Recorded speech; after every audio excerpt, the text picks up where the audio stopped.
Se abre la sesión. Tiene la palabra el ilustrísimo señor secretario, don Juan de la Cruz López García Verdoy, quien dará lectura al acuerdo de la Junta General. Juan López García Verdoy, como secretario de esta corporación, certifico que esta Real Academia de Nobles Artes de Antequera, en su Junta General celebrada el día 18 de marzo de 2022, y a propuesta de la Junta de Gobierno en atención a los méritos y calidades que le distinguen, ha acordado designar como académico correspondiente de la sección de arte al ilustrísimo señor don Juan Vega Ortega, escultor imaginero, en testimonio de lo cual mando expedir título autorizado con su sello, Antequera, 28 de abril de 2023. Llamo a que comparezca en este estrado al ilustrísimo señor don Juan Vega Ortega. Ruego se pongan de pie.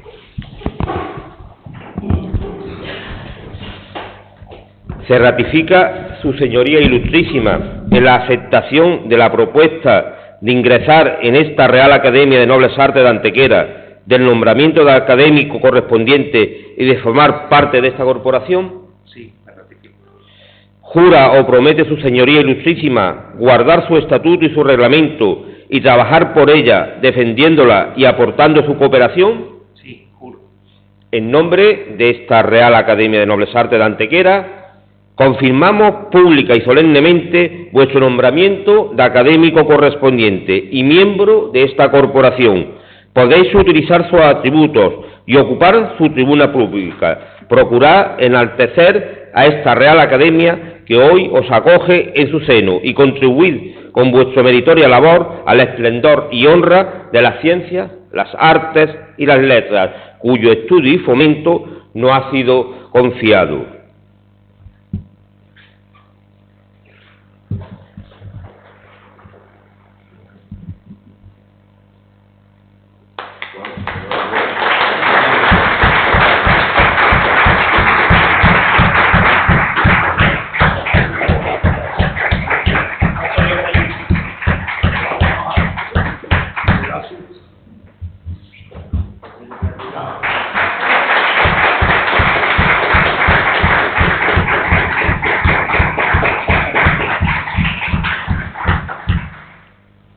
Perfecto.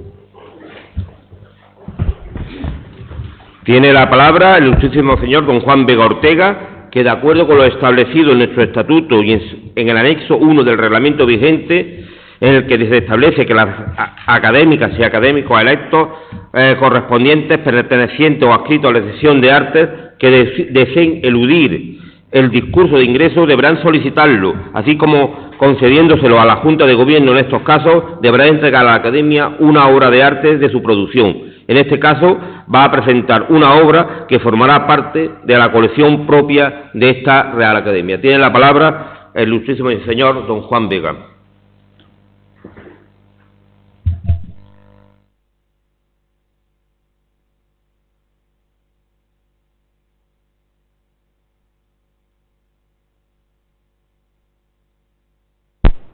Y señores, comienzo este discurso haciendo mías estas palabras. La labor de un escultor debe unir la inspiración artística y la conciencia de un obrero, de un picapedrero. Con ellas, el prodigioso maestro Mariano Benlliure definió en más de una ocasión su forma de entender el oficio. En ellas late toda una filosofía de vida. Si un artista de su rango, alcance y calado albergaba tal humildad, podrán entender que alguien como yo, un proyecto de artista, quiera concebir su labor como una carrera de fondo, armada siempre de prudencia. Por lo pronto, este mismo discurso me lo ha exigido. Escribir estas palabras ha supuesto en mí un cuidadoso ejercicio de introspección y pausa en mi taller, allí donde normalmente la actividad es frenética. No tengan duda, si este discurso debiera haberse grabado en el barro o la madera, seguramente me hubiera costado menos trabajo. Me siento profundamente abrumado y feliz, a la par que nervioso. Ahora mismo mis piernas me invitan a salir corriendo debido al miedo que me inunda, aunque mi cerebro, en un atisbo lúcido, insiste en que hay que aguantar el envite. Ciertamente, tengo que asegurarles que cuando en el mes de marzo del pasado año recibí la llamada de don José Escalante informándome de mi ingreso en esta Real Academia, sentí una profunda emoción y, sobre todo, me embargó la percepción de que el honor que se me ofrecía no era para nada merecido. Entre otros motivos, la apabullante nómina de académicos de esta Real Corporación y, por supuesto, su historia, desencadenaron en mí un auténtico debate interno, preguntándome una y otra vez si podría estar a la altura. Desde este atril les muestro toda mi gratitud y en especial a los responsables y académicos que propusieron mi ingreso y, por supuesto, a quienes lo avalaron. Me comprometo a ponerlo todo de mí para devolverles al menos una pequeña parte de la generosidad que conmigo han tenido. También en estos momentos tengo que agradecer el apoyo de mi familia y amigos, muy especial el de mi mujer y mis hijos, pues son ellos quienes comparten y a la vez padecen mi día a día, algo que se lo garantizo no es tarea fácil. A Antequera me unen desde hace algún tiempo gratos lazos. Me siento unido tanto a sus calles, plazas, iglesias y monumentos, como sobre todo a su gente, entre las que disfruto de excelentes amistades. Ya en el año 2015 tuve la oportunidad de descubrir, conocer y trabajar por primera vez para una de las cofradías más señeras, la del Mayor Dolor. Un poco más tarde, para la no menos importante Cofradía del Consuelo, y muy recientemente he podido realizar una imagen de la Virgen Inmaculada para la Higuera de Antequera. Igualmente he podido participar en diferentes muestras y exposiciones. Sinceramente, y sin desmerecer ninguno de los encargos que han llegado y llegan a mi taller, debo decirles que cuando las propuestas han venido de Antequera y su comarca, de esta ciudad y su comarca desbordantes de arte, ha sido cuando realmente he sentido el peso y la responsabilidad de estar a la altura. Llegado a este punto, quiero hacer especial mención al profesor y amigo Antonio Fernández Parada, con el cual he tenido el placer de trabajar mano a mano en varias ocasiones. Él es uno de los principales causantes de mi vinculación con esta bella ciudad. Mi alegría hoy se crece y se multiplica, sabiendo que será él quien conteste a este torpe discurso. Como saben, la escultura ha sido un constante medio de expresión, una continua forma de libertad creativa para el ser humano. Desde la prehistoria y hasta nuestros días, no ha habido época sin aportar y sumar su propuesta. La escultura, nacida del hombre, ha sido capaz de representar al hombre mismo, desde lo religioso, desde lo profano, abordándolo en todos sus matices, en todo su rostro, en todas sus facetas. La escultura ha dado vida al héroe, al poderoso, al creador, al santo. Igualmente, ha sido capaz de dibujar pasajes y acontecimientos históricos. En su vertiente transfigurada y más allá de lo humano, ha moldeado monstruos y animales. En definitiva, han sido pocos los límites a los que no se haya enfrentado. En el último siglo ha jugado con el dibujo, con las masas, con las formas geométricas, con los ritmos imposibles, acercándose a las fronteras de la abstracción. En consecuencia, es la escultura la primera y más original manifestación artística, paralela a la de la pintura y el dibujo. La escultura afronta y supera siempre el reto increíble de la forma física tridimensional, de la visión delineada. La escultura es tangible, la escultura es volumen, la escultura es materia, la escultura se propone y se impone en el espacio. Su capacidad para expresar, para conmover, para atrapar la vista, me cautivó en mis comienzos, con la misma fuerza con la que me cautiva ahora, la misma con la que espero y deseo que nunca deje de cautivarme. Dedicarme a esta disciplina fue mi deseo desde niño. Aún me recuerdo curioseando, ojeando, trasteando obras, realizando desde muy pronto trabajos manuales, emprendidos de una manera casi autodidacta. Un papel fundamental lo jugaron las tradiciones de nuestra tierra. No sabría asegurarle a ciencia cierta qué sugerían, qué provocaban, qué despertaban en mí las obras de imaginería que de pequeño veía pasear en Semana Santa por las calles de Málaga. Una sola pregunta rondaba mi cabeza: ¿algún día sería capaz yo de hacerlas? Siempre he opinado que en cualquier ámbito creativo debe aportarse algún pequeño talento de nacimiento, pero que nada se desarrolla si posteriormente no se trabaja duro. Con esta determinación y con el ánimo de ser una esponja, decidí matricularme en la Escuela de Arte y Oficios de San Telmo.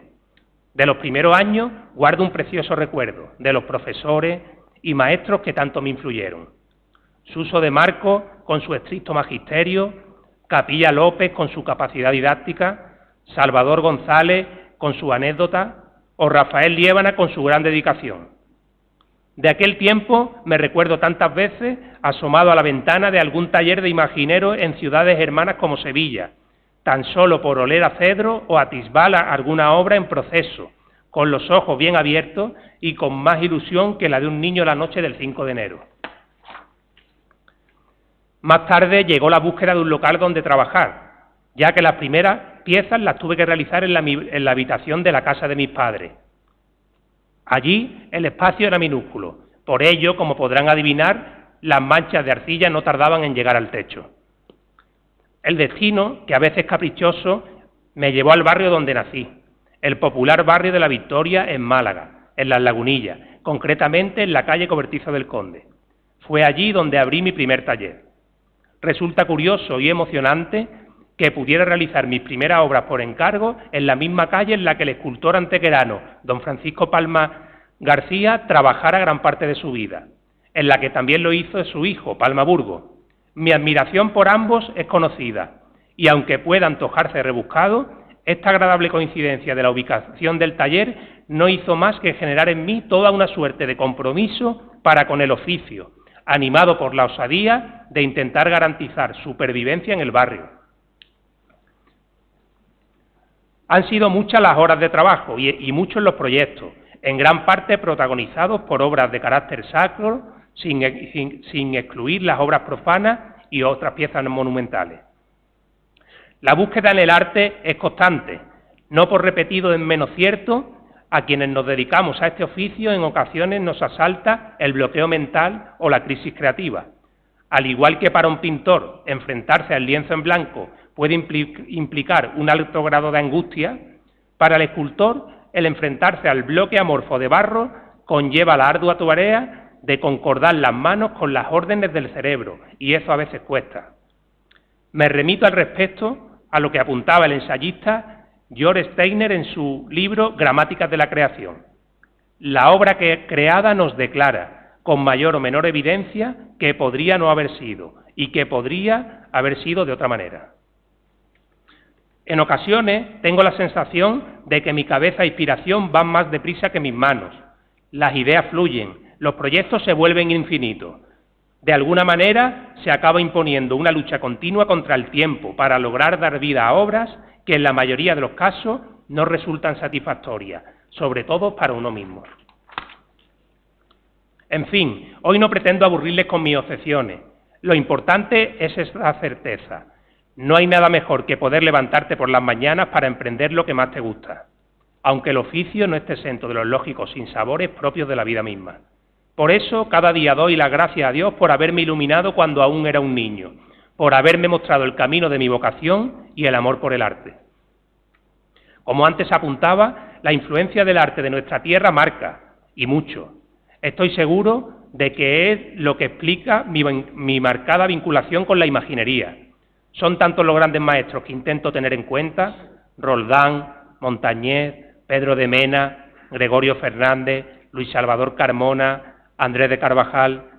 Estos que menciono pueden resultar los más estudiados, pero son muchos más. Las influencias son inmensas y las fuentes de donde beber me brotan a cada paso. Siempre intento interesarme por todo, sin perder de vista a los grandes del arte universal. Las esculturas crisoelefantinas de Fidia, el estudio de los grandes maestros del Renacimiento y Barroco italiano, la exuberancia de Bernini, los artistas del XIX, las vanguardias históricas, las formas puras de Brancusi. Todo ello aprendo admirando, para así enriquecer continuamente mi información visual y poder aplicarme un mínimo de exigencia artística. Por lo demás, la imaginería está siempre viva y por eso es arte contemporáneo. Por suerte, tanto en el conjunto de nuestro país como en nuestra comunidad autónoma, son muy grandes los autores que han trabajado y siguen haciéndolo en la actualidad, aportando obras de primer nivel. Gracias a los comitentes se mantiene viva la oportunidad de seguir evolucionando. La obra que aquí pueden contemplar, y de la cual me honro en hacer entrega en este solemne acto, es una pieza fruto de nuestro tiempo. Deliberé mucho en torno a qué obra podría resultar la más idónea. Finalmente llegué a la conclusión de que la iconografía y prototipo del Ecce Homo suponía lo más representativo del trabajo que vengo realizando en la actualidad. Quede claro que en ningún caso pretende ser una obra de madurez, aunque sí muy madurada. Ha sido modelada buscando la espiritualidad, intentando dotarla de esa unción sagrada que a veces me cuesta tanto encontrar. Por ello, si hubiera conseguido que vean en ella una mínima capacidad catequética, me daría por satisfecho. Intenta conjugar muchas intuiciones e inquietudes. La expresión, la mirada quiere transmitir el martirio de Cristo desde una perspectiva naturalista, sin estridencia. En su modelado y composición podrán detectar también un ligero acento de vanguardia. En cuanto a su material y técnica, se trata de una terracota esmaltada. Puede recordar con mucha distancia a la cerámica florentina del siglo XV, más concretamente al trabajo de Luca de la Robbia. También conjuga distintos materiales. La delicadeza de la cerámica contrasta con la corona de espinos de acero, en busca de un equilibrio que concuerde con el mensaje. Suelo sentirme cómodo trabajando este tipo de piezas, y como ya he mencionado, estoy siempre abierto, permanezco siempre en búsqueda de nuevos lenguajes estéticos que me permitan afrontar obras cada vez más sólidas. Me reitero, en fin, en el deseo de que esta pieza que hoy entrego logre estar a la altura, al menos en una mínima parte, del gesto que han tenido conmigo. Sin más pretensiones, pero con el ánimo intacto, termino con esta cita del tratadista italiano León Battista Alberti. La razón de la perfección del arte se consigue con diligencia, estudio y asiduidad. Tengo la certeza de que esa perfección no la alcanzaré nunca, pero también de que la vocación y la constancia seguirán prosperando. Muchas gracias.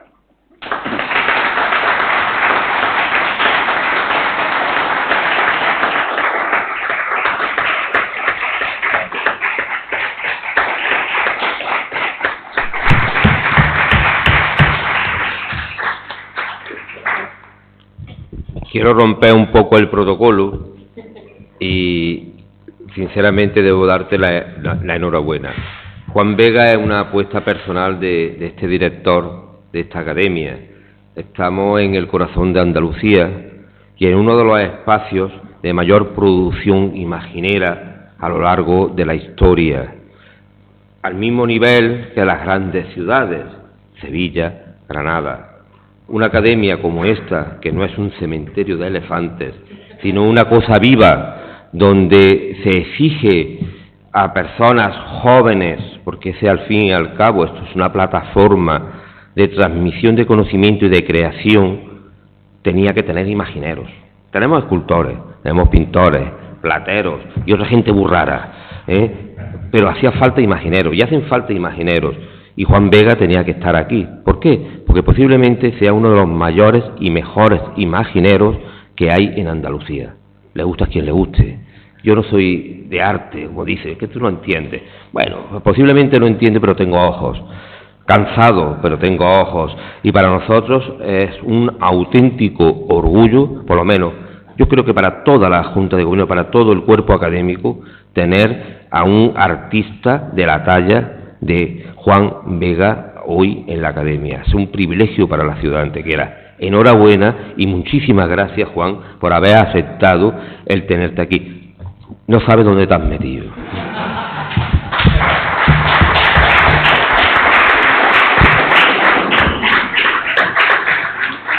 Tiene la palabra el ilustrísimo señor don Antonio Rafael Fernández Paradas, académico correspondiente de la sección de arte de esta Real Corporación, al que la Junta de Gobierno le ha dado la venia para intervenir y quien procederá a realizar la laudatio preceptiva, que tiene un tiempo.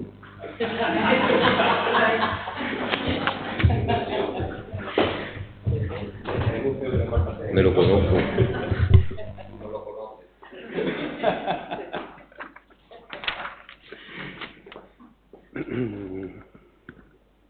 Con la venia, señor presidente. Hay algo en la escultura eso es tan cautivador. Es como arte en 3 dimensiones y siempre es tan increíble.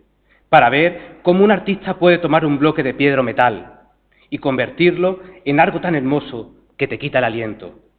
Es un verdadero testimonio de su habilidad y su visión creativa, ser capaz de crear algo. Eso es tan impresionante y tan perfecto. Cada vez que veo una escultura, no puedo evitar sorprenderme en la belleza y el arte. Eso entró en su creación. Ilustrísimo señor presidente de la Real Academia Nobles Artes de Antequera, ilustrísimos académicos, doctores, compañeros, amigos, público, asistentes y especialmente a nuestro nuevo académico, el maestro escultor Juan Vega, gracias a todos por acompañarnos en este día tan importante.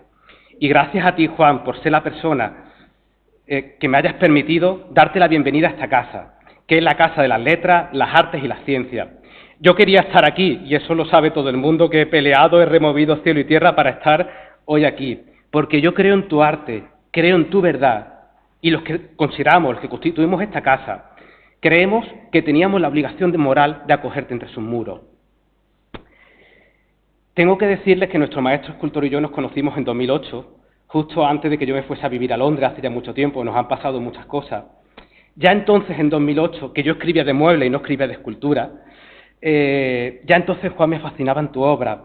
Esos santos, esos Cristos y esas vírgenes con aires contemporáneos me fascinaron hasta el día de hoy.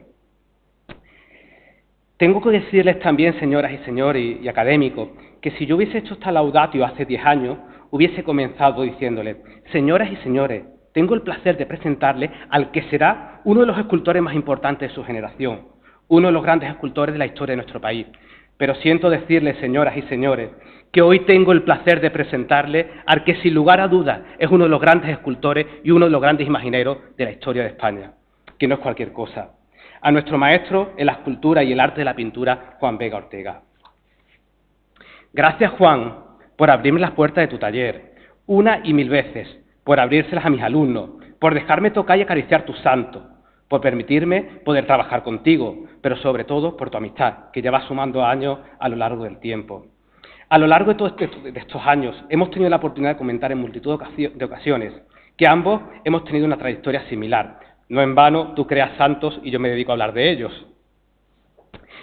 Nuestro maestro escultor, nuestro imaginero, nació en Málaga en el año 1985. Ya desde muy pequeño destacó en el arte del dibujo. Y esta cuestión es importante porque no se puede ser un gran maestro de la escultura, ni mucho menos uno de los grandes maestros de la historia de la escultura española, sin tener esa capacidad innata para dibujar, para componer, para distribuir figuras en el espacio. Juan Vega es muchas cosas y las comentaremos a continuación, pero también es un gran pictorialista. Sus obras parecen escenografías de cine. Nuestro maestro escultor ha dicho algo antes que yo les voy a corregir porque no es cierto. Él ha dicho que tenía muchas fuentes de las que beber, pero yo estoy y les quiero decir que la formación de nuestro maestro escultor comenzó el 12 de mayo de 1931, muchísimo antes de que hubiese nacido Juan. Esos acontecimientos marcaron la que sería la trayectoria vital de nuestro escultor. Como todas y todos saben, el 12 de mayo de 1931, en la provincia de Málaga, se produjo una de las masacres artísticas más grandes de nuestra historia. Los malagueños nos levantamos ese día y quemamos todo nuestro patrimonio litúrgico y religioso. Pasaron muchas cosas malas y muy desagradables en ese tiempo, pero sí que es cierto que pasó una buena. El no tener fuerte de las que beber hizo que nuestro escultor, nuestro imaginero, fuese en el día de hoy una persona ajena a ese barroco o a ese neobarroco del siglo XX. Él ha mencionado anteriormente sus dos grandes maestros y es importante mencionar la figura de Suso de Marco en relación a esa idea de las fuentes que no tenía para beber, ya que en Málaga se había perdido prácticamente todo el arte barroco. No es como en Sevilla, que es ajeno, que es imposible abstraerse de la realidad. La realidad es que Suso Marco viene de Galicia, es gallego y llegó a Málaga en torno a los años 80. Era y es un escultor sensacional, y lo pudimos ver en algunas de las exposiciones que hemos tenido por aquí, pero Suso de Marco no era barroco, ni era neobarroco, ni era andaluz, y eso fue capaz de transmitirse a sus alumnos. A Juan Vega, a Israel Cornejo, a José María Ruiz Monte, todos y cada uno de ellos, como luego comentaremos, constituyen la escuela de imaginería, la escuela de escultores malagueña del siglo XXI. No lo ha comentado anteriormente, en cuanto pudo entró en la Escuela de Artes y Oficios artístico de San Telmo en Málaga. Es interesante decir, cuando hablamos de la obra de Juan Vega, que no recibe influencia ninguna de los grandes escultores malagueños. No recibe influencia de Fernando Ortiz, no recibe influencia de los Asencio, aunque los conozca perfectamente, pero su arte es capaz de trascender a la propia historia del arte local. Nos lo ha mencionado anteriormente también. Juan Vega fascina y le fascina la figura de Mariano Benlliure, y fue así durante muchísimos años. También le fascina la figura de los Palmas, que, como también nos ha comentado, ocupa prácticamente el taller donde estaban ubicados los talleres de los Palmas. Esta idea, esta influencia de Mariano Benlliure, de los Palmas y otros muchos, harán que su arte, que su escultura, adquiera una personalidad sin límites en el contexto actual. Todo ello le ha permitido crear un estilo propio. Nos ha dicho anteriormente que su primer taller, que tuve la oportunidad de conocer porque tenía el encanto de un taller pequeñito, recogido, minimalista, estaba en el Cobertizo del Conde número 2. Su actual taller, en la calle Lagunilla, que no puede ser uno de los barrios más pobres, más marginales, pero gracias a él, Juan Vega está consiguiendo que, con su aportación, el barrio tradicional de Málaga, uno de los barrios llenos de graffiti, tenga una revolución escultórica viviéndose en vivo y en directo. Tengo que decirles de nuestro maestro escultor que es una persona polivalente en todos los sentidos del término. Es un excepcional dibujista, desde pequeño lo hacía, en su taller está lleno de dibujos. Cuando tenemos la oportunidad de trabajar juntos, yo voy sacando la cámara por todos sitios y voy sacando fotos de todas las cosas que tiene por el suelo, porque después me encanta encontrarlas, mostrarlas en nuestras conferencias. Es una persona que compone excepcionalmente bien, y esto es una cualidad, una capacidad de la que muchos no pueden hablar. Es una persona que también resuelve perfectamente los volúmenes. Es un excepcional barrista, pero ojo, de modelar bien el barro no se puede ser un buen escultor. En este sentido, tenemos que decirle que Juan es capaz de llevar del barro directamente a la madera. Es una de las grandes carencias que encontramos en el siglo XXI en la imaginería profesional. Hay mucho niño que modela muy bien el barro, pero hay muy poco que sea capaz de convertir eso en obras de arte. Tenemos que decirle también que nuestro maestro es polivalente porque también es un excepcional retratista, como mencionaremos a continuación, es un excepcional broncista y está llenando Málaga y otros sitios de figuras, que en este caso no son profesionales, pero sí que recuperan la memoria malagueña y de los pueblos de Málaga. Es también un excepcional pintor, aunque no lo cultive, por lo menos aparentemente. Tengo que decirles también, y comentaremos a continuación, que Juan Vega Ortega es un excepcional policromador, de los mejores que hay actualmente en el panorama nacional. Sus obras son pulcras, limpias, claras, estables, permanentes, amables de ver. También tengo que decirles, como no, que nuestro maestro escultor es un excepcional dorador. Y he dejado para el final una de las cualidades que a mí me gustaría más destacar de la obra del escultor Juan Vega. Es un excepcional estofador, de los pocos que hay en España que en la actualidad sepan aplicar estofas como lo hace él. Y al final de este discurso yo les contaré una anécdota que tengo con él de hace algunos años. Ahora que Trini está adelante la vamos a poder contar. Siguiendo con la importancia de nuestro imaginero, nunca me cansaré de decir, y creo que él sigue sin ser consciente, lo importante que fue que en el año 2007 le diesen el premio de la Hornacina.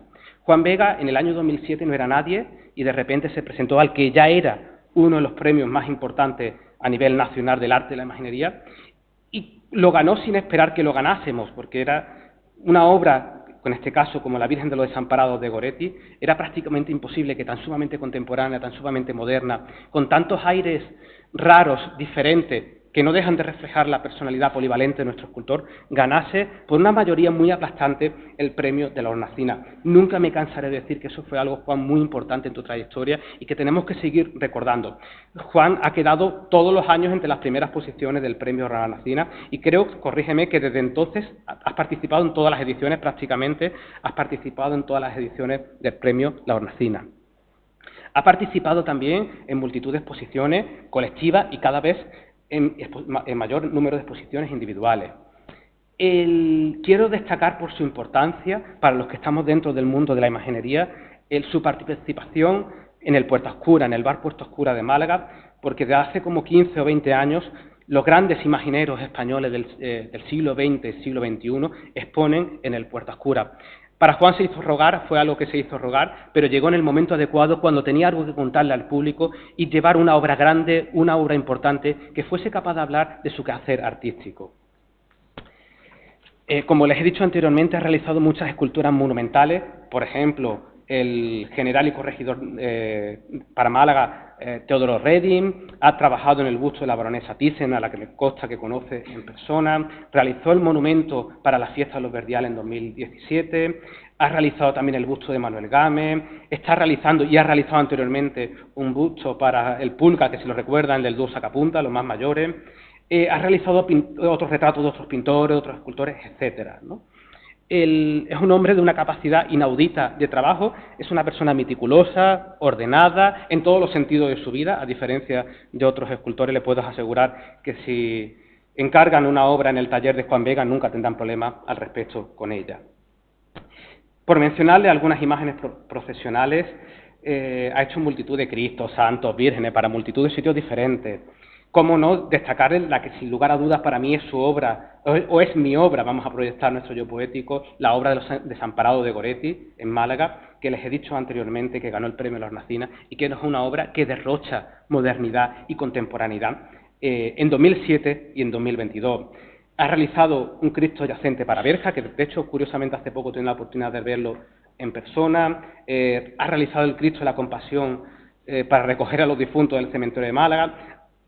Juan Vega ha hecho muchísimas obras profesionales, pero también ha hecho importantes misterios profesionales, como el de la Fusionada, actualmente está haciendo el del Santo Suplicio, y yo le tengo un cariño especial al misterio de Baza, del descendimiento de Baza, que además la Virgen de Rocío fue la portada de mi libro Imaginero del siglo XXI, porque es algo que yo siempre quise poder hacer un libro y que Juan Vega fuese la obra, la portada de mi libro, con lo cual pude cumplir también el capricho en 2016, 2017, y precisamente escogí una obra de las muchas que tenía buenas del misterio de los misterios, de los santos, de los Cristos de Juan Vega, escogí la Virgen del Rocío del Misterio de Baza. Ha hecho muchísima obra en pequeños formatos, de hecho su primera parte productiva comenzó realizando multitud de pequeños barros, cartelas, etcétera. Y quiero hablarles ahora, aunque todavía me queda un poquito más, de su producción antequerana.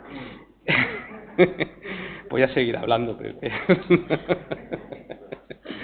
Quiero hablarles ahora de su producción antequerana porque es de justicia, porque estamos en esta Real Academia, porque nos ha traído muchísimos quebraderos de cabeza a los dos.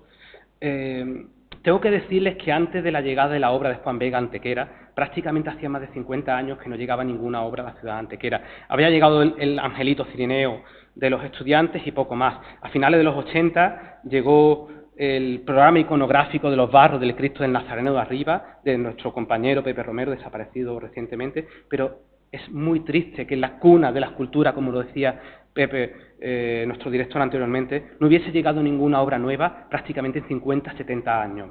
No fue hasta periodos muy recientes, y gracias, Trini, por confiar en mí primero y en Juan como maestro escultor, para darle vida al maravilloso programa iconográfico del Trono del Cristo del Mayor Dolor, que fue pionero por muchas cosas, pero es que además fue el primero que llegó a Antequera. En la historia de la escultura antequerana nunca había llegado un programa iconográfico monumental de este tipo, porque la naturaleza, la casuística de los tronos antequeranos no permitían este tipo de piezas.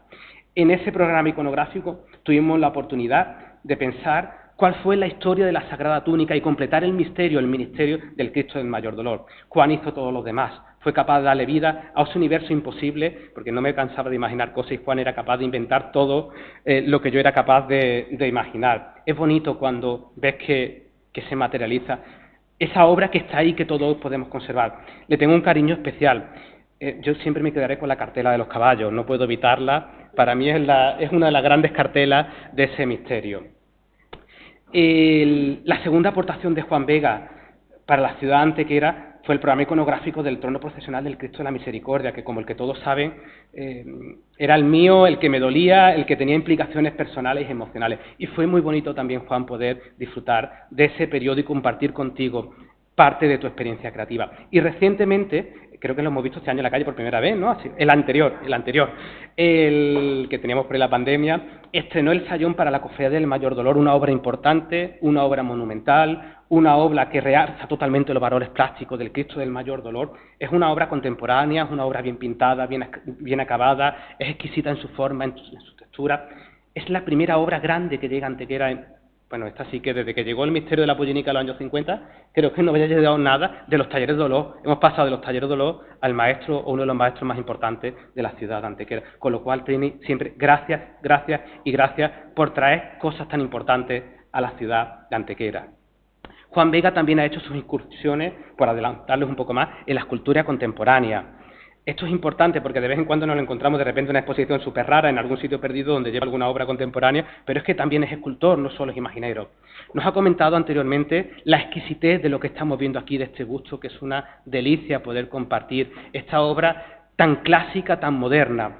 Tengo que decirles que después de muchos años de experimentarnos con el horno de muflas, Juan, has conseguido tener un dominio totalmente del horno y has conseguido recuperar estas técnicas tan antiguas como es la cerámica esmaltada, que tú mismo has dicho, era algo propio de otra época y es anacrónico, que en el siglo XXI seas capaces de crear algo contemporáneo. Tres apuntes más. Decirle que Juan Vega también ha participado para obras en el cine. Yo sé que no le gusta que lo cuente, pero yo lo voy a contar hoy. Tuvo la oportunidad de hacer una obra rarísima para una película que, bueno, no tenía ojo, era una cosa como muy... pero participó en el cine. Con lo cual quería contarlo también en este momento. Ya termino. Es algo interesante. Ha colaborado también con otros colegas escultores de diversas maneras en la imaginería. Es un personaje fuertemente mediatizado y especialmente este año, esta cuaresma, ha sido una persona que ha vivido muy públicamente desde el punto de vista de la televisión, la radio, la prensa, con lo cual eso es importante porque define y difunde el arte de la imaginería. Quiero y no puedo dejar de pasar dos cuestiones sobre la policromía y el estilo. Juan Vega policroma muy bien, es un excepcional policromador. Esto también es importante porque hay grandes barristas que tampoco saben llevar la escultura a la madera, pero es que después tampoco saben pintar. Y Juan Vega hace todo eso perfectamente, es decir, sus obras son muy estables o con el tiempo prácticamente que tenemos de unos 15 años, 10, 15 años, podemos empezar a ver que sus obras están funcionando bastante bien con el paso de tiempo. Igual no lo creen, pero a la mayoría de los escultores esto no les pasa. Los que estamos familiarizados con este tipo de cuestiones sabemos que no es así, con lo cual es importante esas policromías pulcras, claras, de tono pálido, esmaltados, son exquisitos. Nunca me cansaré de mencionar el San Juan de la Sentencia, que mirarlo desde lejos es una figura totalmente exquisita en sus acabados, porque es una persona delicada y minuciosa en su trabajo. Quiero mencionarles también sobre las cuestiones del estilo de Juan Vega. Juan Vega tiene un estilo raro. Y entiéndalo de raro como contemporáneo, moderno, exquisito, incomprendido. No es malo, pero sí que es cierto que es raro. ¿Por qué? Porque en esa carencia de fuentes de beber ha tenido que desarrollar algo propio. Sus fuentes fueron los Palmas, fueron Benlliure, y es verdad que otros grandes maestros, pero gracias a Dios no ha caído su obra nunca en el peso del neobarroco ni del barroco. Sus primeras obras eran marcadas, acusadas, eran hombres, varones semitas, muy marcados. También nunca me cansaré de mencionar el Cristo del escaparate de la opinión, Juan el Nazareno. Era un Cristo duro, seco, expresivo, totalmente contemporáneo, que probablemente no conecte con el sistema actual de valores de la imaginería profesional, pero es que es un arte para personas intelectuales, no para el común del público. Gracias a la figura de Juan Vega y de otros escultores, Málaga ha conseguido tener por fin una escuela de escultores en el siglo XXI. Tuvimos varios intentos en el siglo XVI, en el siglo XVII y especialmente en el XVIII, pero no ha sido hasta el momento actual, gracias a la figura de Juan Vega, cuando Málaga por fin es capaz de presentarse al mundo con una escuela escultórica decente, no solo decente, es que en Málaga se está produciendo la renovación plástica de la imaginería profesional en España, que no es cualquier cosa. Los santos, los cristos y las vírgenes que se hacen en Málaga no se hacen en ningún sitio, y especialmente los que se hacen en el taller de Juan Vega. Nunca se podrán hacer un taller sevillano, nunca se podrán hacer un taller granadino, ni mucho menos cordobés ni gaditano, por estas cuestiones de las fuentes que le hemos comentado anteriormente. Esta renovación plástica de la imaginería profesional en España nos permite, Juan, contáis cosas nuevas, nos permite que nuestros santos sean contemporáneos, que nuestro lenguaje sea un lenguaje plástico versátil.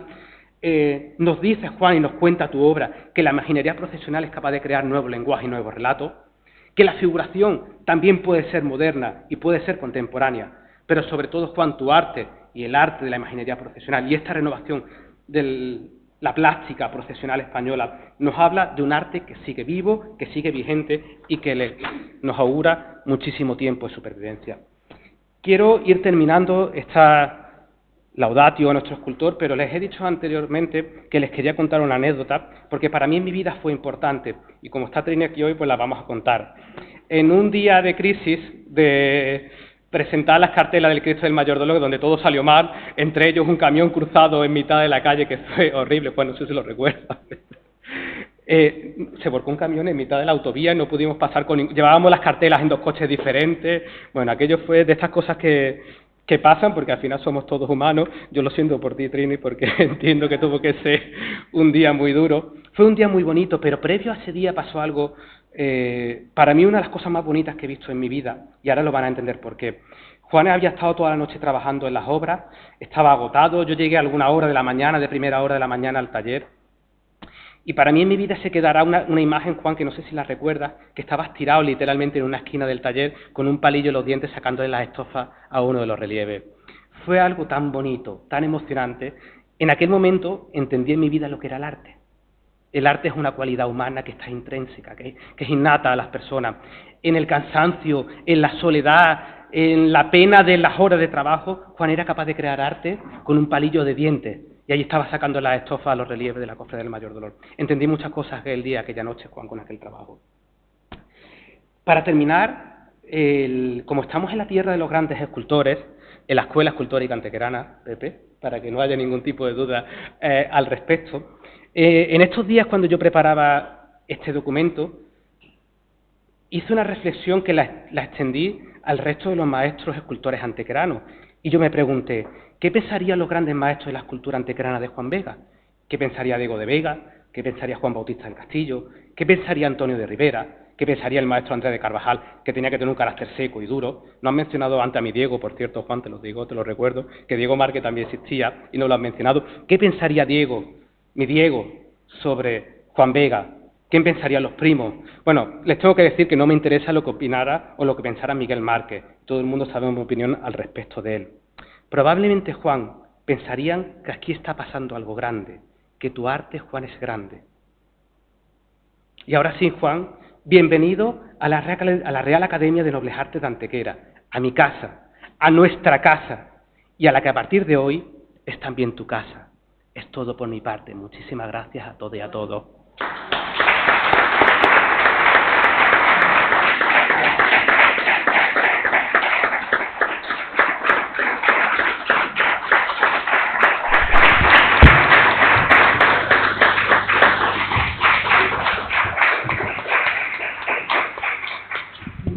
Bueno, una vez más me voy a saltar el protocolo.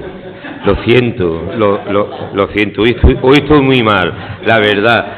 Antonio, se te ha olvidado lo más importante. Te tengo que corregir, doctor Fernández.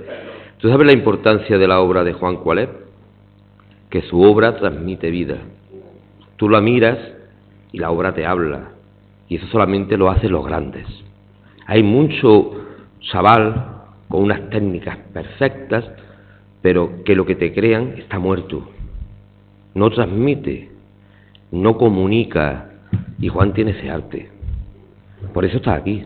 Te vaya tú a creer que está por otra cosa. Tú miras esa escultura fría, un esmalte, pero tú la miras y te está hablando. Tiene una comunicación con la persona que la observa, sea creyente o no sea creyente. A cada uno le dice algo, pero tiene diálogo. Y eso lo hacía Diego de Vega, lo hacía Andrés de Carvajal, Juan Bautista del Castillo. Si él estuviera con ellos, ¿tú sabes dónde estarían?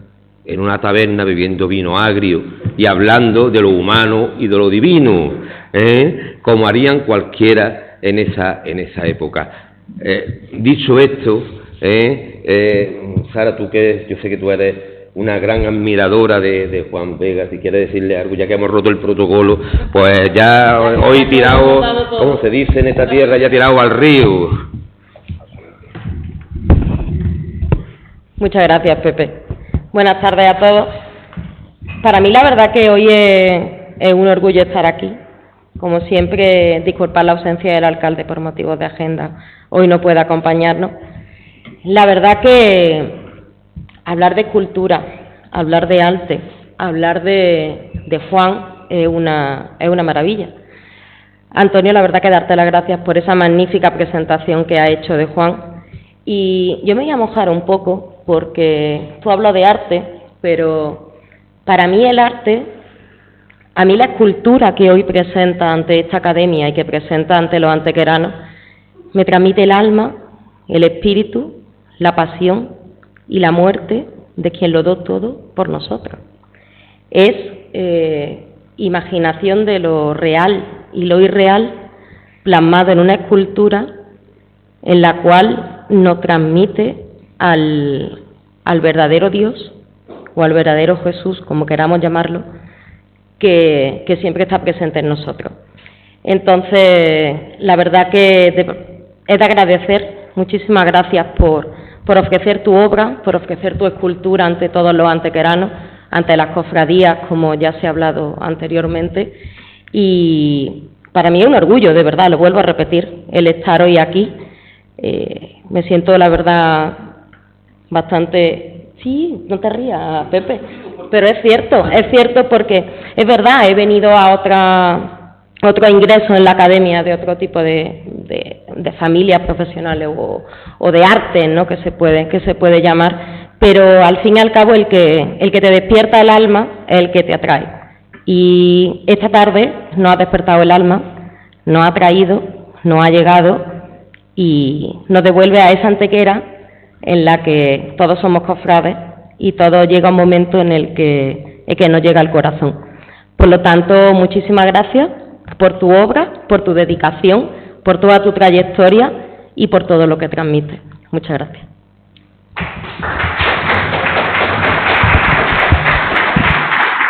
Se cierra la sesión. Muchas gracias por vuestra asistencia.